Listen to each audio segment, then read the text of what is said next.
Bonjour à toutes et à tous. C'est un honneur de présenter notre travail aujourd'hui lors de cette sixième édition du Congrès international de l'industrie, de l'environnement et de la santé. La littérature scientifique est comme un océan. Sans stratégie de sélection et de localisation, on va être perdu facilement dans cet océan. Chers étudiants et chercheurs, j'ai le plaisir de partager avec vous notre présentation intitulée Naviguer dans la littérature scientifique, stratégie efficace de sélection et de localisation des sources.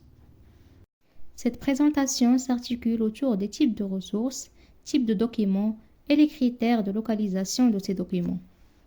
Aujourd'hui, la littérature scientifique connaît une croissance rapide, rendant l'accès à l'information à la fois riche et complexe.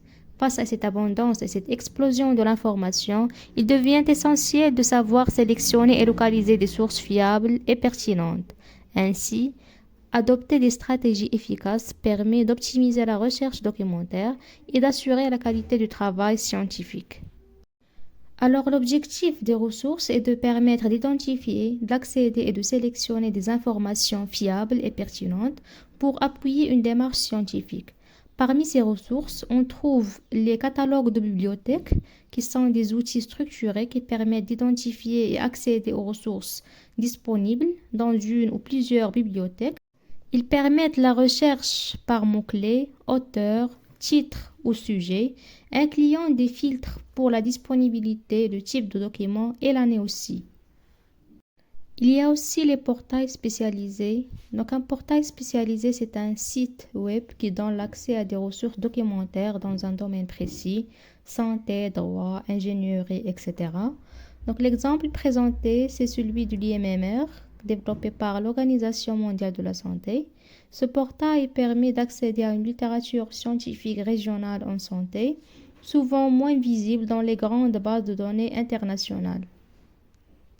Il y a bien sûr les bases de données scientifiques qui constituent des outils essentiels pour accéder à des articles de recherche fiables et validés. Parmi les exemples, on retrouve Scopus et Web of Science, qui sont les bases de données bibliographiques permettant de rechercher des articles, d'analyser des citations et d'évaluer l'impact scientifique. Parmi les ressources, on peut utiliser bien sûr des moteurs généraux pour une découverte rapide ou la recherche des informations générales comme Google, ou bien des moteurs spécifiques pour les travaux académiques et scientifiques comme PubMed et Google Scholar. Dans notre contexte marocain, l'IMIST, l'Institut marocain de l'information scientifique et technique, qui dépend du CNRST, le Centre national pour la recherche scientifique et technique, a structuré une typologie de ressources pour valoriser la production scientifique locale, telle que le catalogue en ligne de la bibliothèque de l'IMIST, à travers lequel les chercheurs pourront facilement repérer les documents dont ils ont besoin. Il y a aussi le PRSM, le portail des revues scientifiques marocaines. Donc, c'est la première plateforme nationale d'édition électronique qui regroupe des revues scientifiques marocaines de haut niveau, souvent en accès libre, permettant d'accéder aux études menées au Maroc, ainsi que le catalogue Toubkal, qui est le réservoir national des thèses et mémoires. Donc, c'est une source de littérature grise de haute qualité, souvent indispensable pour approfondir un sujet de recherche. Les institutions marocaines ont aussi un accès privilégié à des bases de données internationales après la création d'un compte par email institutionnel sur l'interface e-ressources de l'IMIST. Le chercheur mobilise plusieurs documents afin de fonder sa démarche scientifique. On trouve les documents généraux, comme les dictionnaires spécialisés et les encyclopédies, qui est le point de départ qui permet de définir les concepts et de stabiliser la terminologie. Donc, on les utilise pour comprendre le sujet. On trouve aussi les documents plus spécifiques, les manuels et les mémentos, qui offrent une synthèse structurée, tandis que les actes de colloque nous donnent accès aux débats scientifiques les plus récents et aux recherches en cours. Les documents à haut niveau scientifique, comme les mémoires et les thèses, offrent une analyse approfondie d'une problématique et bien sûr les articles scientifiques publiés dans des revues qui constituent la base de l'actualité des connaissances. On trouve aussi les rapports de recherche qui sont essentiels pour obtenir des données statistiques si nécessaire. Dans certains domaines, la rigueur scientifique doit toujours s'aligner sur la rigueur juridique.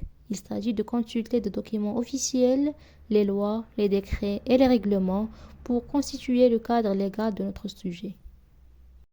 Comment localiser donc ces documents? Il y a des critères d'orientation.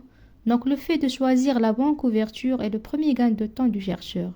Est-ce qu'il va chercher plusieurs disciplines avec des outils comme Web of Science ou bien viser une cible précise avec des bases spécialisées en santé comme le NCBI? Il y a aussi des critères d'accès. C'est parce que le fait de localiser un document demande de maîtriser les mots-clés, aussi les opérateurs booléens. C'est le langage qui permet à la base de données de nous livrer exactement ce que nous avons besoin. L'anglais est souvent dominant, donc le fait de maîtriser le langage d'interrogation multiplie les chances de localiser des sources de qualité. Il faut aussi considérer la barrière d'accès. Il y a les sources en open access où, comme nous l'avons vu, il faut exploiter les abonnements institutionnels pour accéder au contenu payant. Pour conclure, la maîtrise des stratégies de sélection et de localisation des sources scientifiques constitue un pilier essentiel pour garantir la qualité, la fiabilité et la rigueur de tout travail de recherche. Comment évaluer donc la pertinence des documents retenus?